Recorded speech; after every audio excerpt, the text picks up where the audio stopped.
les fans continuent de s'inquiéter pour l'état de santé de Céline Dion. Alors que la chanteuse fait l'objet de nombreuses rumeurs, elle est probablement cloîtrée dans sa résidence de Las Vegas.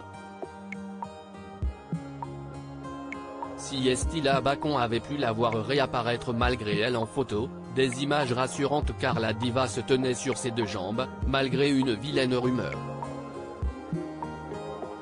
Si dans le Nevada qu'elle s'est construit un havre de paix la gardant éloignée du reste du monde.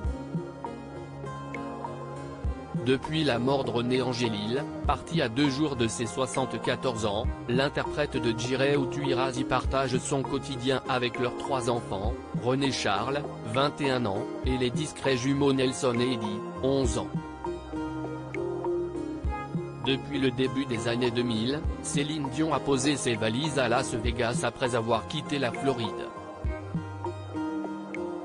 Et pourtant cette incroyable villa avec parc aquatique, la star l'a d'abord détestée, comme nous l'apprend le livre Céline Dion, la vraie histoire publiée aux éditions Robert Laffont, écrit par Laurence Piot et Hervé Tropea.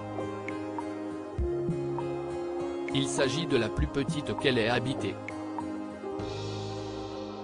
Quand René Angélil et elle ont emménagé l'endroit, il n'y avait que 4 chambres et 6 salles de bain, rapportent les auteurs. Ils y ont fait faire des travaux, portant la superficie des lieux à 800 mètres carrés.